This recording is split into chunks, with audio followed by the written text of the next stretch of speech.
Good morning, church. Let's move on down and get seated.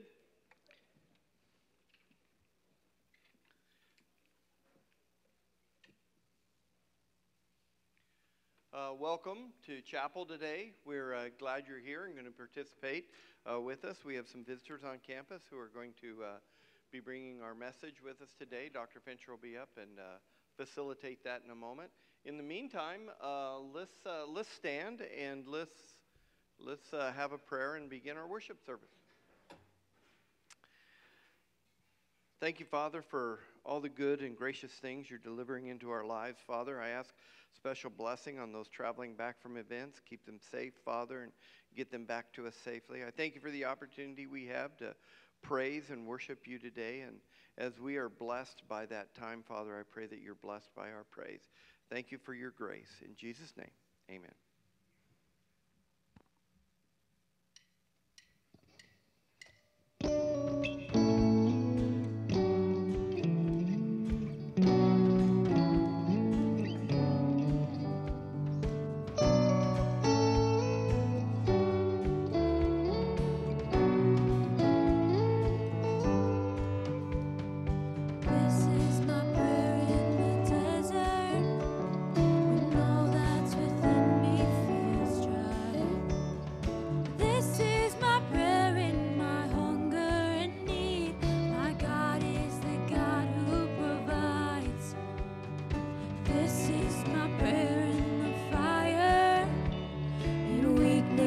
Trial or pain, there is a faith proof to more worth than gold. So refine me, Lord, through the flame.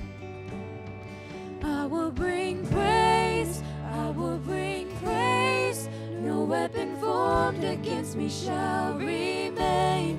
I will rejoice, I will declare, God is my victory and He is here.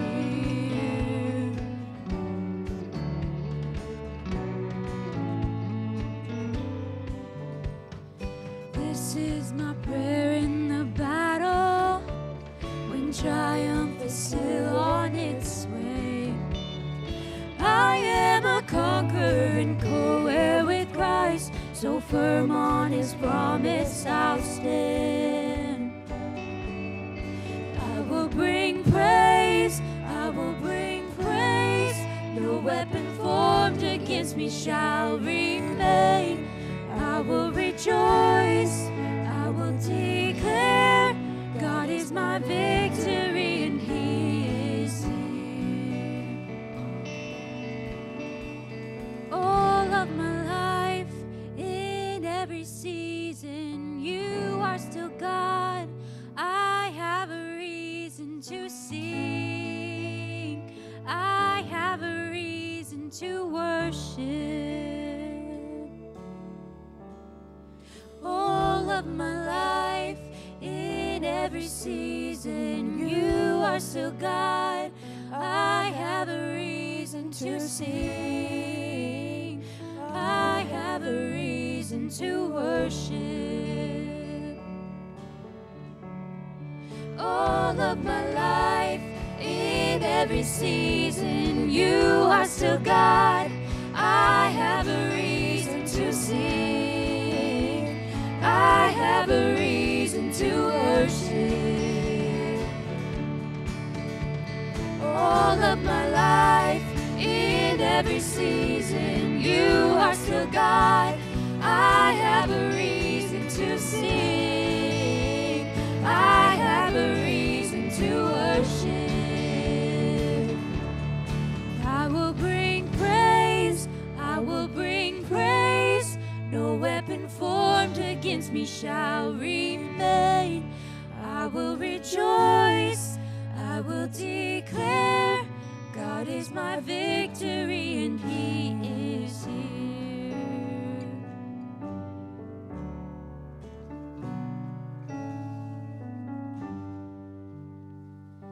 This is my prayer in the harvest, when favor and providence flow. I know I'm filled to be emptied again. The The seed I've received I will sow.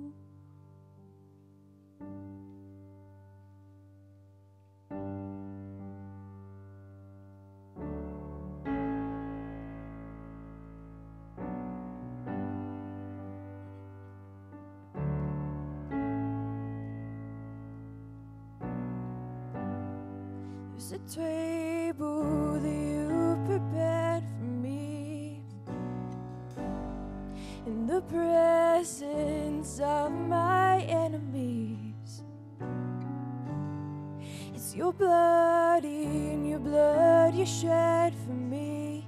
This is how I fight my battles.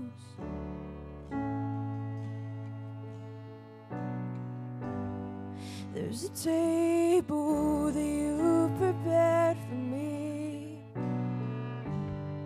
in the presence of my enemies. With your body and your blood you shed for me. This is how I fight my battles, yeah. And I believe you've overcome, and I will lift my song of praise for what you've done. This is how I fight my battles. This is how I fight my battles. This is how I fight my battles. This is how. This is how I fight my battles. This is how I fight my battles. This is how I fight my battles. This is how. In the valley, I know that you're with me. Surely your goodness and your mercy follow me. And my weapons are praise and thanksgiving. This is how I fight my battles, yeah.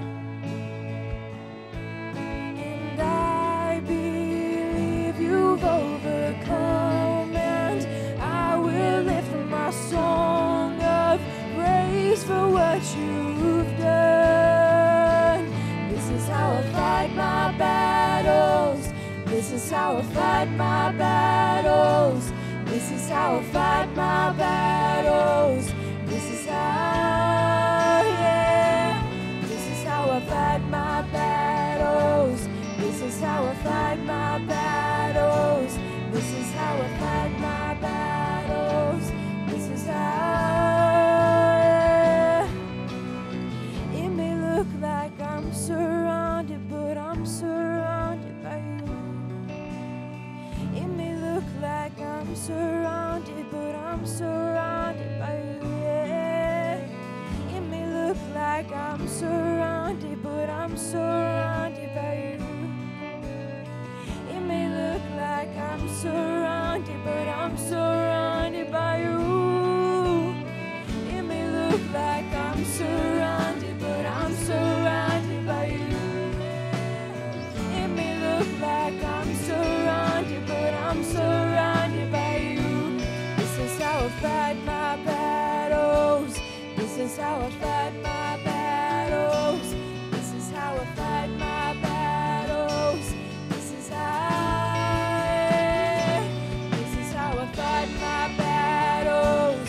This is how I fight my battles. This is how I fight my battles. This is how. And nothing is as strong as your blood. Nothing is as strong as your blood. Nothing is as strong as your blood. This is how I fight my battles. This is how I fight my battles. This is how I fight my battles. This is how. It may look like I'm surrounded, but I'm surrounded by you. It may look surrounded, but I'm surrounded by you, yeah. It may look like I'm surrounded, but I'm surrounded by you. It may look like I'm surrounded, but I'm surrounded by you.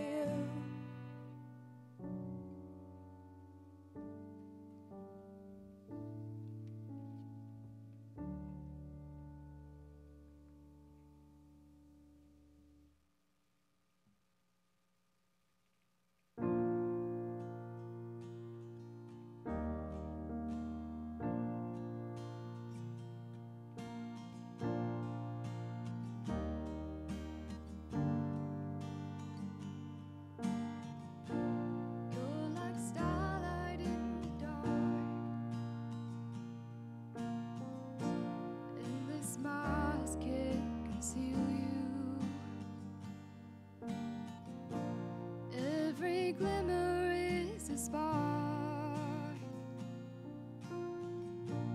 catching fire as you break through. Oh, you're not far away, you're coming close.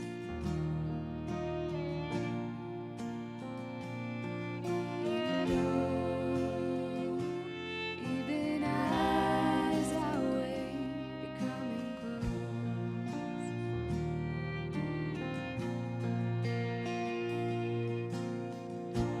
You're like summer in the night.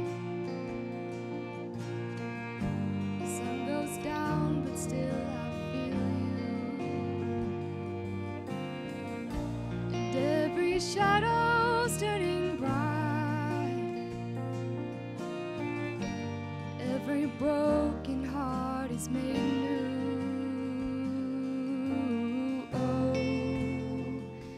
you're not far away, you're coming close. And oh, even as I wait, you're coming close.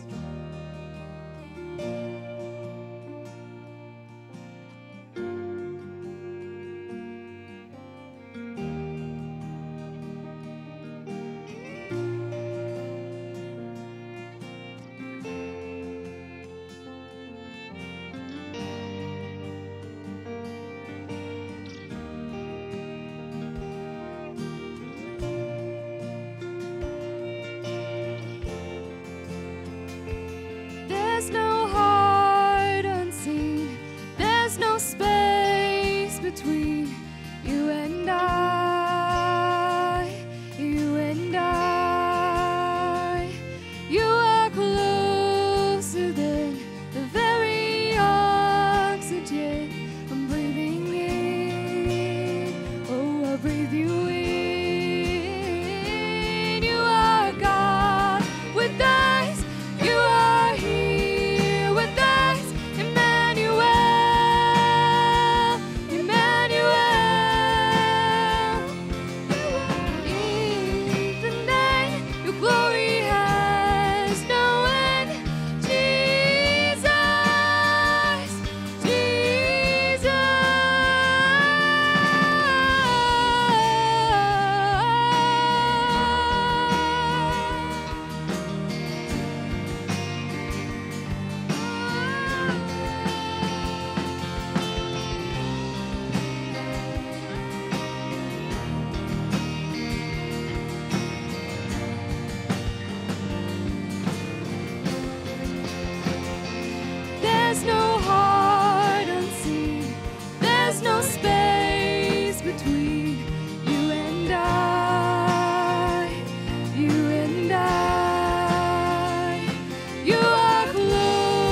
like starlight in the dark. And this mask can't conceal you. And every glimmer is a spark, catching fire as you break through. Dear God, thank you so much for bringing us here together, and I pray that you take that praise and you take all that we've offered and you use it and work on us. And I just pray that we're open to the message and we're open to you working, and that we're not distracted by the people around us and the things around us, the things we've got to do later or in the future or right now. I just pray that we're focusing only on you. Thank you so much for that. In your wonderful name, amen.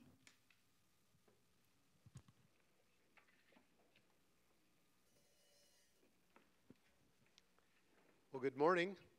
Let's thank our friends here on the stage for their effort today in helping us worship. You know, the desert song that we started with is very appropriate because our speakers are here today from the desert. So not a spiritual desert, a literal physical desert. We'll talk about that in just a second. We're really excited to have some visitors today in chapel, and I'm always glad when we have people from the ministries and churches that are in our circle to volunteer to come to campus. I think it's great for us to get a chance to hear from people that are doing work outside of Moberly, Missouri, or outside of mid-Missouri, and today is going to be one of those days when we really get to have a great deal of perspective brought, and that's a great fit with the topic of this series of sermons, which is about ministry outside of the bubble. Now, one of the reasons why Central Christian College sometimes feels like a bubble is because where you come here to Moberly, Missouri is somewhat limited in its options, if you know what I mean. I mean, it's not a terribly small place. It's not in the middle of nowhere, but there's limits to what we can have in a town of this size, in a region like this. And as a result, what you learn in college can sometimes feel like a certain flavor or a certain slant of experience. And as many students will tell you who have come here, like Preston Kalesha, you know, you come to Moberly and what you see here is way different than what you grew up in a city of 4 million people or something like that. So, you know, the ironic thing about today is that one of our speakers is actually has in his background being Preston Kalesha's 5th grade teacher. So we'll see how that goes. I want to bring them on up. Steve and Rick are here today from Christ Church of the Valley. Let's make them feel welcome. Rick Penny and Steve Gross. I'm going to get them their own microphones so we don't have to pass this around.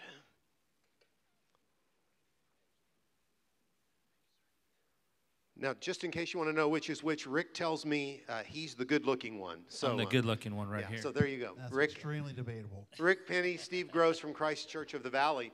And we're going to just take the next little while to talk about the ministry that they have, the ministry of Christ Church of the Valley, and one specific thing there in the Phoenix, Arizona area that is amazing that our students have had the chance to be part of. Over the last few years, as I've been out on the road for the college, I've been to Phoenix multiple times. I think in 2018, I went to church 5 times at CCV while I was out there. They've got a great ministry going on. And I'm going to let them tell you just a little bit about themselves first, so we'll start with Rick. Tell us how you got into the ministry. Yeah, my background is a little bit different. I wasn't raised in a Christian home. That's not to say I wasn't raised in a good home, but grew up in Flagstaff, Arizona, about 7,000-foot elevation. So even though we're currently from the desert, I grew up in the mountains there in Arizona.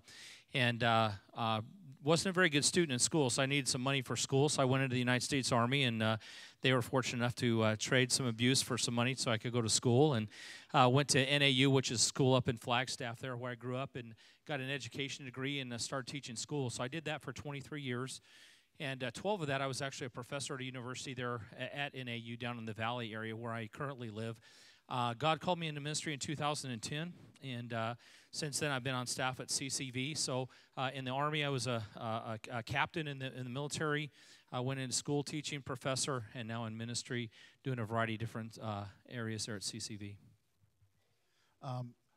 Born actually in Chicago, so I'm a Cubs fan through and through. So all you St. Louis people, Cardinals, that's just got to go. So let's just start there. No, but I moved to the Phoenix area when I was 3, grew up there. So I've been there all my life for the most part. But grew up in a Christian home, very, very godly family, just a great background there. My parents are still alive. My mom has just turned 80, so that was a big deal for her. And anyways, I have an uncle that actually had land in this area several years back. So kind of neat to get here and see that, see where his property was. So it's a beautiful place here. But anyways, grew up in the Phoenix area. Was in education most of my life professionally, then called to ministry like Rick was actually also in 2010 as well, and just came on board at CCV in the children's ministry and oversaw children's and was part of youth and some sports there as well. Just really on fire for Jesus and what CCV is doing in the valley along with other churches, and just on fire for what God's doing in the valley. So one of the observations about ministry outside of the bubble that I hope you're keeping here, if you're trying to just make some bullet points, is that oftentimes when we get a chance to go into the ministry at churches, we will have the opportunity to work with fellow staff members that have no Bible college background, no theological training, and this is very common this day and age. It's one of the things that makes ministry outside of the bubble possible, because these people lived outside of the bubble. You know, their career was in an area that wasn't sheltered by a Bible college campus and rules and other Christians all the time, which gives an opportunity for some outreach and awareness of the needs of people around there. So you guys both were called to the ministry at CCV, and since it's a long ways from here, assume we didn't know anything about CCV other than the people who came here from Phoenix. Tell us what we would need to know about that church that makes it unique and something that gets a chance to do the kind of ministry that most churches never get a chance to do. Yeah, CCV, our Phoenix metro area is 6 million people roughly, and 90% of those people do not identify or go to church at any sort. So we're in a very unchurched environment. This morning we pulled into town here. We stayed in Columbia last night, drove up. Steve and I were looking for a place to grab breakfast, which we didn't find, but we found a bunch of churches. So they weren't serving breakfast this morning, but that's okay. So you guys have a saturation of churches where we wouldn't have that necessarily in Phoenix. About 39 years ago, 39 years ago, our senior pastor at the time, Pastor Don, our founding pastor, he since has retired from the ministry and doing something different with consulting. But he started the CCV with 6 people in his home. So you take a look at that, and now we've grown, and I'm going to throw a number here, and some of you might get enamored by this number, but let me unpack it a little bit before you react to this. On a normal weekend and non-event weekend, non-Easter, non-Christmas, we're running about 34 to 36,000 people in attendance. That sounds really good until you factor in that there's 6 million people that don't go to church. So you can do the math on that. We're not doing a very good job, and this morning we're talking at a class. I would venture to guess that the Moberly area is saturated more with the influence of Jesus than Phoenix is. So the churches in this area, I'd put money on the table and bet on it, that you guys are doing a lot better job than we are. So there's a lot that we can learn from you guys of what you're doing. So please don't look at our numbers and go, wow, that's impressive. We're not impressed by that. We're a very small church with a very large vision of reaching 6 million people. So if you were to come to Phoenix, what you would find is you would find campuses of all various sizes. Our biggest campus being about 18,000 on a weekend, our smallest campus being about 900. So again, not 900 is necessarily a small number, but in the context of what we're trying to reach, it's a very small. So you could take a look at that. When I say that, that's sprinkled across 5 services. So about 150 people per service. Sometimes if you count in children or youth, it gets a little bit bigger. But really what we're trying to do is saturate the Phoenix metro area with churches about 20 minutes apart, because what we found is the volunteer rate, people stepping up and serving, which we feel is a part of the discipleship process, they'll get more engaged in the church if we're close to them 20 minutes away. I was sharing this morning, my next door neighbor, Dan, he doesn't go to church. I try to get him to go to church, and he said, you drive 40 minutes to church, you're crazy. We drive past a bunch of churches on the way in. He doesn't realize that some of them are Mormon churches and different Catholic Baptists. Nothing wrong with Catholic Baptists, I'm not saying that, but the theology that we have is born out of the Restoration Movement, much like you guys are familiar with. So we're a very conservative church theology, but very liberal in our methodology, because we're in a very unchurched environment that people just don't resonate with, church terminology. Sanctuary, that's where birds hang out. So we have an auditorium. So we just have to be careful with the words that we use, because people don't know what we're talking about. So one of the things we were sharing in class this morning was CCV is not in competition with the other churches in the valley, but one of the things we are in competition is first and foremost the big 4 professional sports. So we have football, we have baseball, we have hockey, and we have basketball. So that is who we are in competition with, as well as people of affluence who might have a cabin up north that they like to go to on the weekends rather than go to church, or go to the football game rather than go to church, or the lake. There's lots of different things in our culture in Phoenix that people can go do that almost always come before church. So that is what we are in competition. So when we talk about being strategic to strategically reach lost people in the valley, there are about 6 million people who don't know Jesus. That's what we're in competition with. Now, I want to talk about the residency program in a second, but I think it would be helpful to understand how in a town that 90% of the people don't go to church, this church not only met the needs of trying to win people to the lost, but took people like you guys and brought you into the ministry. So what was the experience at church that kind of latched onto you and said, all right, I'll give up a career as a professor to become a minister? Help us understand that just a little bit. Yeah, actually, I think we can't discount the influence that children have on their families. I know the church that we were currently attending at the time, my daughter was moving into high school, and the high school ministry at the church, great church that we were going to, but they didn't have a high school ministry that was vibrant and productive for her. And she told me, Dad, I'm not going to church anymore. I'm going to CCV. And I said, well, you don't tell me what to do. I'm the father of the family, and you follow me. So my wife said, hey, let's go and try. And I said, she's not going to dictate to us what we're doing. We went to church at CCV one weekend, and I said, okay, I'm the father of the family. We're staying here. This is their new church, CCV. So I'm in charge. My daughter thinks she is. But no, we had a good time there. And really, so it was just I want nothing more than my kids to be plugged in to a church. And if she wasn't going to be plugged in, I'm willing to give to that. And it was feeding my wife and I, as well as our son, who was in elementary school at the time. So the school that I worked at early on was heavily influenced by gang activity. So when I went to work every day, Steve and I taught together, you had to have the armor of God. I mean, you had to be ready. We had guns pulled, knives pulled. I mean, you name it, it happened. I mean, almost weekly. So we had to be spiritually ready to go because we're ministering to an unchurched culture in a public school setting. So it was very, very dangerous, very, very productive, very, very fulfilling. But when I started getting in church, seeing what that was about, it was nothing that I was looking for. My wife thought, and I thought I was going into a deep depression. I didn't know what's going on, and God's called me into ministry, and Lord, I'll obey you, whatever you need me to do. So I walked away from my teaching career, my retirement, and everything. And when you guys get a little bit older, you understand what that means. But so I told people either I'm crazy or God's in this, and I'm crazy and God's in it. So we're both there and having a good time. So. And I guess it's safe to assume it's a little less dangerous at CCB than it was in your classroom. Some days, okay. yeah. No knives and stuff at the church. Since our former senior pastor's gone, it's a lot safer now. Okay. So, Pastor Don. So on that concept of being called into ministry in midlife, I mean, a lot of times we're working in churches where we need help.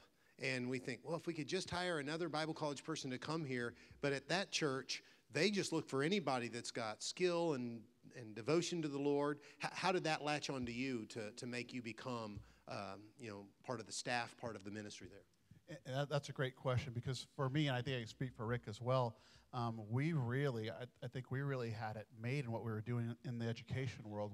We worked with tough kids, junior high level, tough kids by day, which is awesome, because when you're changing lives, whether you call it vocational ministry or whether you call it ministry in a different setting, we were changing lives. So that was, for us, that was just so fulfilling. And then we got to be college professors at night, so we impacted the future teachers. So we really had a great thing going. But I think we both kind of fought that call to ministry for a number of years, where God was pushing us that way, whether it was kids that drug us to the full-time ministry or was answering God's call. It was a different kind of vibrancy. It was something that, a different kind of fulfillment that we flirted with a little bit in the public school setting and teaching for the university, but it wasn't completely fulfilling. And once we crossed that barrier, to answer your question, it was that pull that I personally kept saying no to, but as soon as I answered the calling, that was it. And then God just kind of blew the doors off of it, not just for me, but for my wife. I've been married for 33 years, and just to watch our relationship thrive in a different way.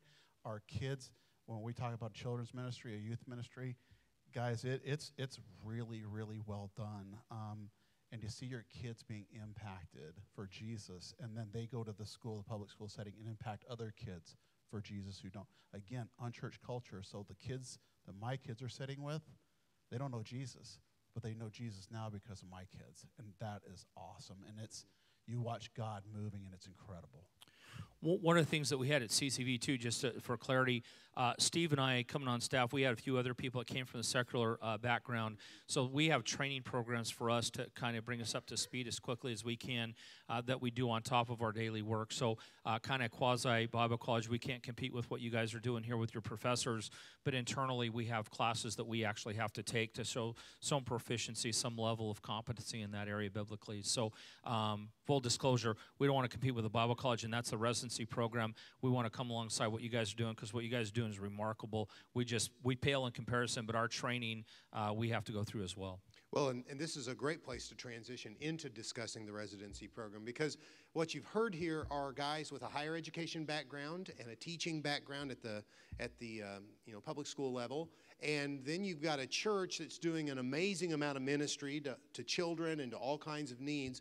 And wheels start turning and think, I wonder if we could do something here a little more formal, something that could help supplement what we didn't get ourselves, but also help train people who are getting other types of education. And now we get to talk about the residency program and how you guys came into that and what that's done for that church in particular, some of the unique things about that. Yeah, it was interesting. I was on the elder board at CCV when I was teaching school, and our senior pastor, we were driving out to a Christmas party, and the Christmas party usually was his chance to thank everybody for the year, but also throw out some ideas and initiatives that he wanted to work on in the coming year. And we didn't know what he was going to talk about. I happened to ride with him, carpool with his wife, and my wife were riding out, and he threw out the idea of starting a Bible college at our church. And I work for, obviously, a school, work for a university, but I also work for North Central back in the day, Higher Learning Commission and Accreditation Association. It's very influential within universities and colleges as far as getting the accreditation taken care of. We were driving back. I didn't want to say anything to Pastor Don in the car, but I asked Don on the way back, our senior pastor, I said, Don, can we talk a little bit about this Bible college idea that you have starting that? And I said, I don't know, because I didn't go to Bible college, but surely there's Bible colleges out there that are doing a good job. I said, why would we start a Bible college? I don't understand this. Can you help me understand? And he said, I just think we need to do something. And I said, well, do you know anything about accreditation? And he said, no, do you? And I said, well, apparently I know more than you do about accreditation, so can we talk about this? Because I knew what was going to happen. We were going to start down this trail of trying to build something that was already built. So, and I'm not here to say this was my idea by any stretch, but we started talking about it. He had run across a statistic that said that, and I'm not saying this about Central, so please hear me out on this, but he had found a statistic that anywhere between 65 and 90% of people that have gone to Bible college are out of the ministry within 5 years of graduation. So he came to Steve and I a couple years later when we were on staff. He said, can we talk about this stat? You had mentioned something about Bible colleges, and can we talk through this? So we started talking about this idea of why are they out of the ministry? We don't even know why they're out. Well, what we found out was the churches were blaming the Bible colleges, and the Bible colleges were probably pointing their finger at the churches and go, well, they're falling out of your churches, not out of our schools. So we started asking the schools and saying, why aren't your alumni any longer in ministry? And what we found out, it was actually the church's fault. So any other profession, when you come to work, they call it on-ramping or onboarding, they train you within the context. The military did that to me. School teaching did that to me. The university did that to me. I went to church, and they just said, you love Jesus, go to work. And I was upper in age, so I could kind of figure it out. But young people, you step into that role the first day, and they're not nice enough to tell you that you don't know something. So what we did was said, okay, what can we do as a church to help curb this dropout rate in ministry? Because if God's called you in ministry and the church is washing out of ministry, shame on the church. So what we did is we started working with the universities throughout the restoration movement to find out what can we do. And what we found out is the Bible, you guys are getting a great training here, by the way. The schools that we go to, it's bar none. I mean, you guys are phenomenal.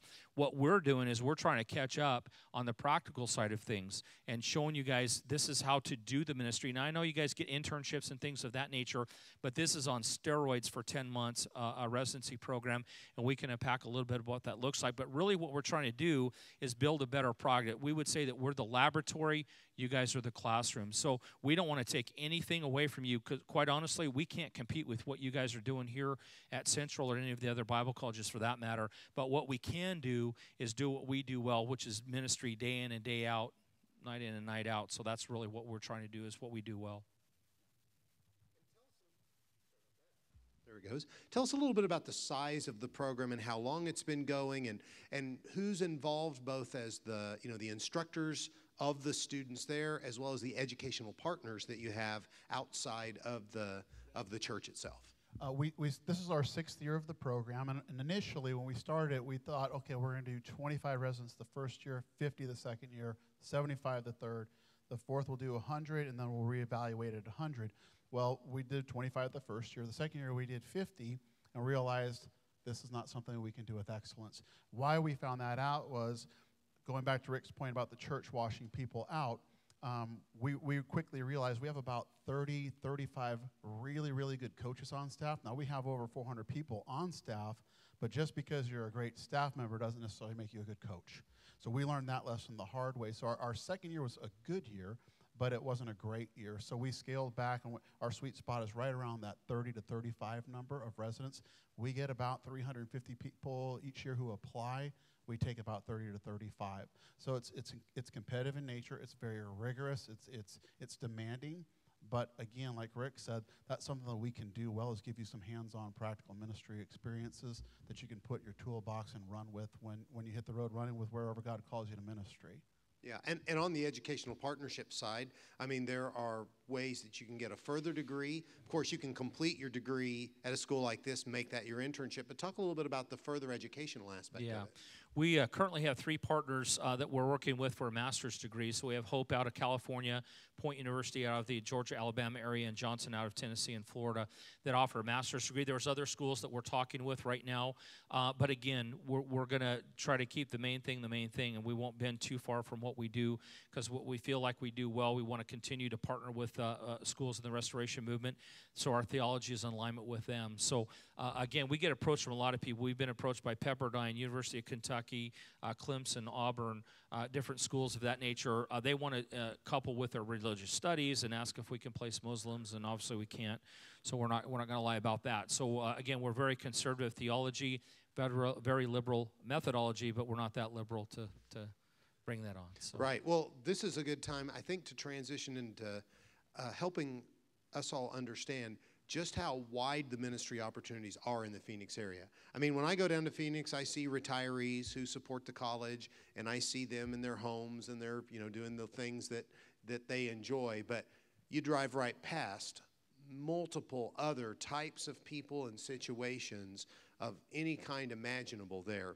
And so I guess this would be a good time for you to help us understand how our students have gotten outside of the Midwest bubble. A lot of those retirees are Midwest people that went down there. That's one kind of ministry, and it's important. But there's a whole lot more going on there. Help us understand a little bit more about that. Yeah, I'll hit a few, and then Steve can hit a few. Our church, like most churches, 10% of the tithes and offerings go back into our mission budget. So our mission budget is about $6 million. So if you guys were with us, we have nothing to hide.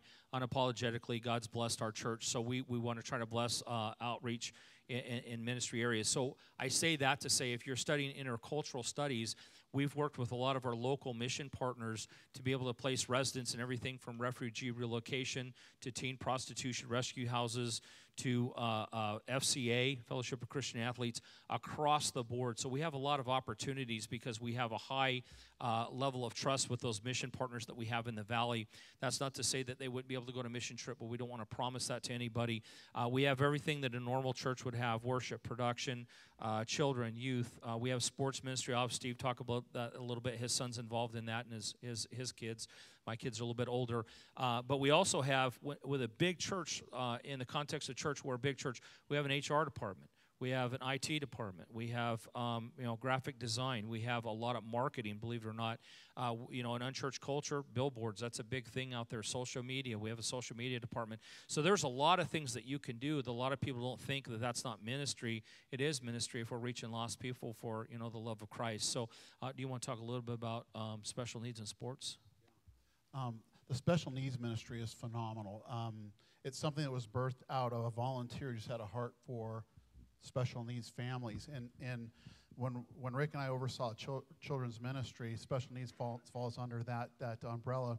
And what we found was every single time a family came to us with special needs, child or young adult, they always said the same thing. Hey, just want to let you know, we've been thrown out of 3 or 4 churches, and we're just hoping we can make this our home. And then we would take them over to special needs ministry. And to watch those families be able to worship together, Rick was sharing in class earlier, most times in special needs ministries, if they have a special needs ministry at a church, either the mom or the dad has to stay with that special needs person. Well, in our environment, because of a gal named Laura Moeller who started this, we have, I want to say it's about 400 families in all of our 9 campuses that are able to worship together in that environment because we have such a bolstered, robust special needs ministry. It's incredible to finally let families worship together. So that's incredible in itself. The sports ministry is phenomenal. We have about 14,000 kids playing basketball, football, and soccer every week on our camp, and in special needs, which we would call exceptional stars. So we have 14,000 kids in sports ministry. The reason we have that, though, is 60% of them don't go to any church. So it's a mission field for us again. So in our culture, again, very, very unchurched, but a very sports-driven culture, family-driven culture, it's very easy for us to ask parents to bring their kids to play soccer. It's very difficult to ask them to come to church. So it's an on-ramp. Sports ministry is an on-ramp for us to build relationship, do some life with them, and then earn the right to invite them to church. And I'm not trying to take their glory here. They can talk about this a lot more, but I want to just tell you one quick thing here. I get around to lots of churches of the Midwest, and you wouldn't believe how many times the churches say a complaint that sounds something like this. Yeah, the kids don't come to our activities because they're always at sports. You know, they got practice, they got games, they're on traveling teams, all these things happen. And, that would be true anywhere in America because sports is a really big part of people's lives. But what CCV decided to do was say, well, how could we make them able to do sports and be at church and be around church people? And so their coaches are trained by the church to be good, not only coaches of the teams, but able to talk with the kids about the gospel, intentionally invite them to church, talk to the family members about that. And as a result, they have a Saturday where you may come play sports in the morning and go to church in the afternoon and make one trip out of it and eat lunch or dinner there at the same time. So it's really a thing of saying, we're not going to let that thing outside of our bubble be complained about. We're going to go outside of that bubble and see what we can do to touch those people through the church. Yeah. Here's what's crazy. So we have two churches, if God continues to work, that we'll be putting 2 more multi-sites in the Phoenix metro area, one in Buckeye and one in a town called Levine.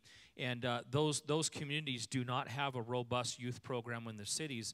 So what they did is they said, hey, if you're coming to our town, would you consider starting your sports program early to get the kids of the community get involved in sports to help them? Because obviously kids are involved in positive things. They're not going to get involved in negative things. So we're going 18 months before the church will be there to put sports programs in that area for the community. And so, again, we're just offering the love of Christ, expecting nothing in return. These are secular politicians saying, church, would you please come and do something for our kids? And we do not compete with public schools. We come alongside public schools. Public schools in Arizona are a big deal, and we try to go in there and serve them the best that we can. So again, outside of the bubble, we expect nothing in return. We don't throw the CCV logo. We don't leave tracts in the desks at the schools. We just go there and serve, and hopefully they see the love that we have for Jesus, and they come and visit. It's incredible too, guys, when you see these families come for practice. We always start with prayer. There's always a biblical lesson for the kids, and we always close in prayer at every practice, at every game. All the parents are invited to the center of the field. If it's a football game, whatever it might be, everybody comes from the sidelines. We go to the center of the field, players, kids, parents, and we close in prayer, and it is powerful. So if somebody doesn't know Jesus, they know Jesus at that moment, and that could be the inroad that the on-ramp to get them to the next step in their faith. It's incredible. I was driving home, it's probably about a year ago, my phone rang. I didn't recognize the number. I normally don't answer, but I thought I'd better answer this one. So I answered, and it was a young man that I had in school years ago. So he's in his 40s now. A very, very prominent Mormon family in the Arizona area, out of Idaho. I mean, this is a big family, big time, famous. And he said, Rick, he said, I'm calling on behalf of my family. I know that you work at CCV. You guys know that we're Mormon. I said, yeah, I do.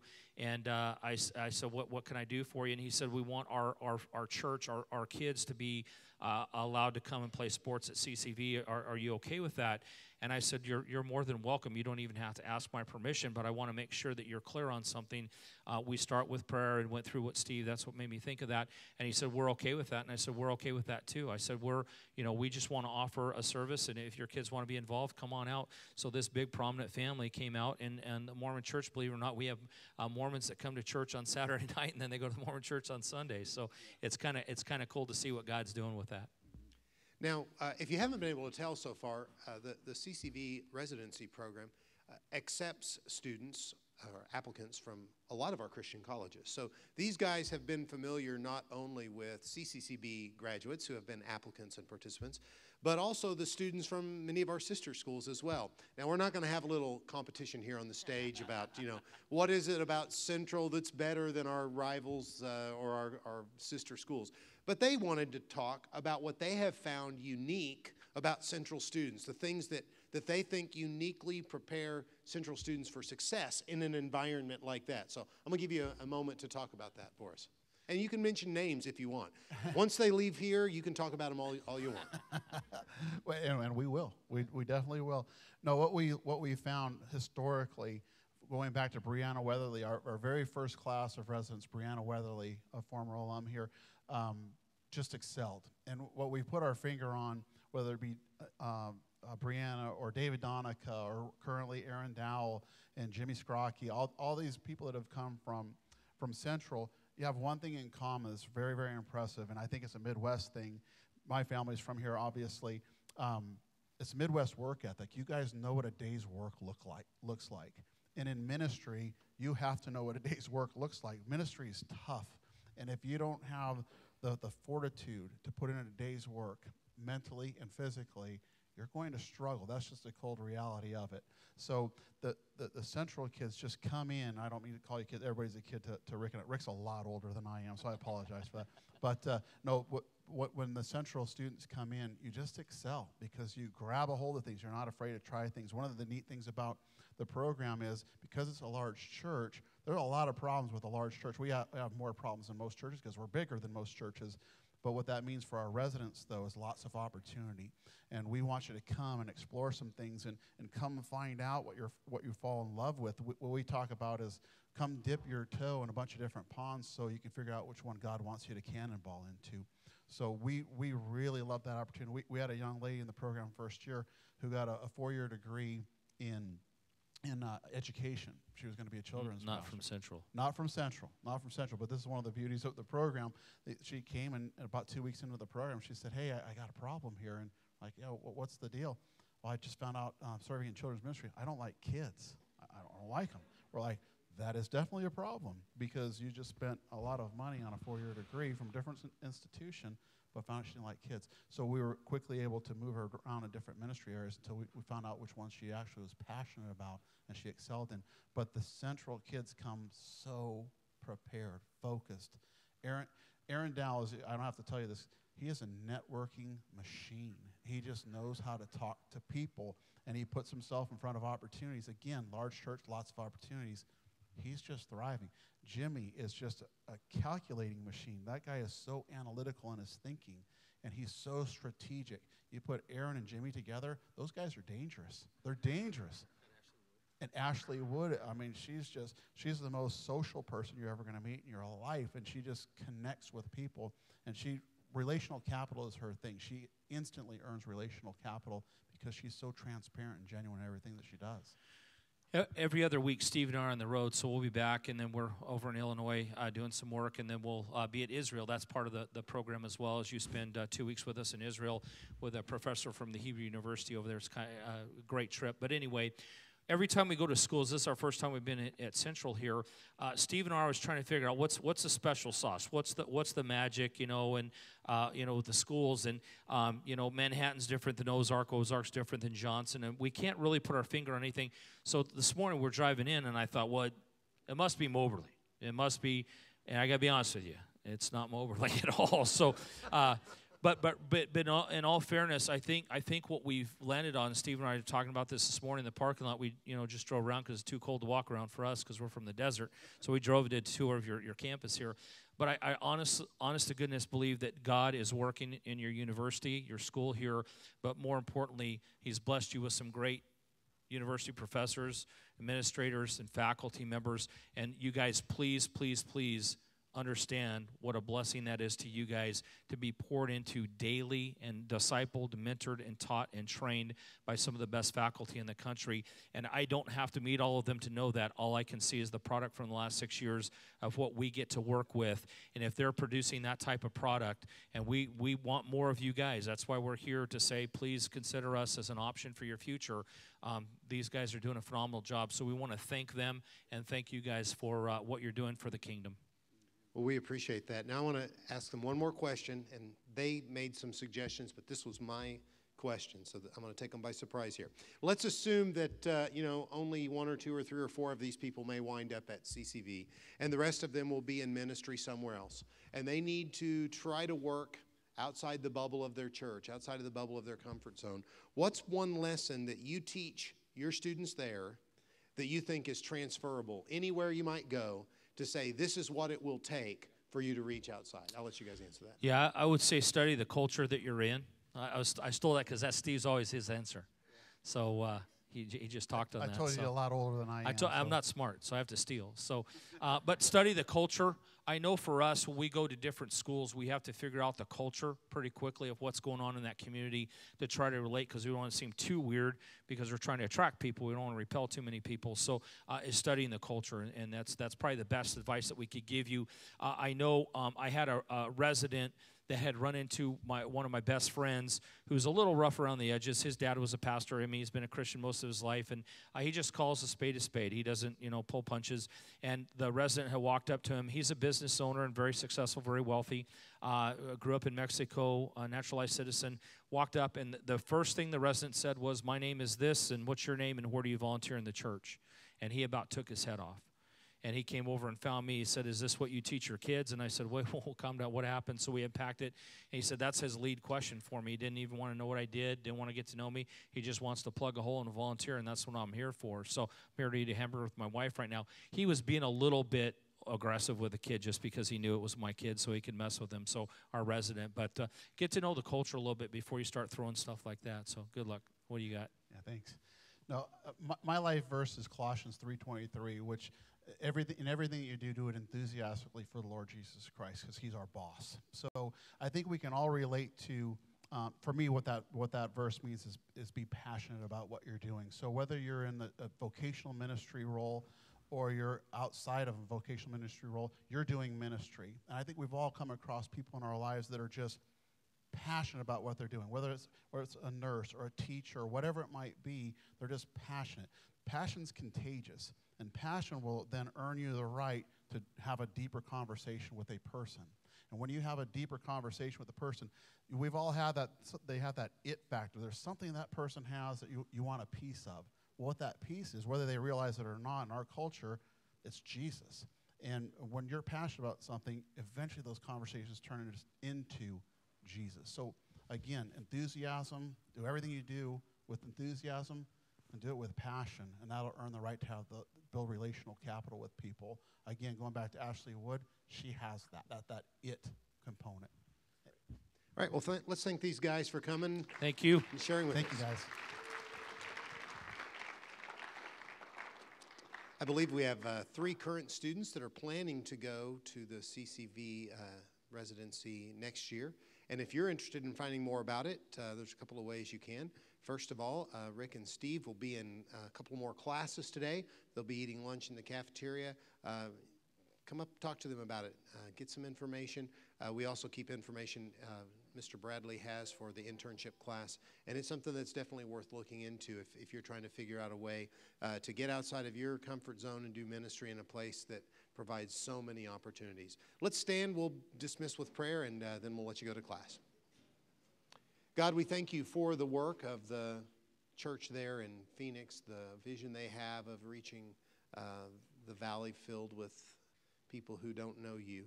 And I thank you for the lives that have been touched through that effort, for the ministers that have given their life to work there, and now to train others who will go to locations even in other parts of the country with that same DNA and that same passion. Thank you for our brothers who are here today and the time they've had to share with us. And may we all grasp a vision for our own lives of how we can reach outside of our comfort zone to do ministry in places, whether it's something that involves preaching and teaching. It's still an opportunity to let people hear the good news through our lives and through our words. So may we do that and bring you glory so that more people will come into your kingdom. It's in Christ's name we pray. Amen. Thanks all, everybody, for helping us with the chairs, and you are dismissed.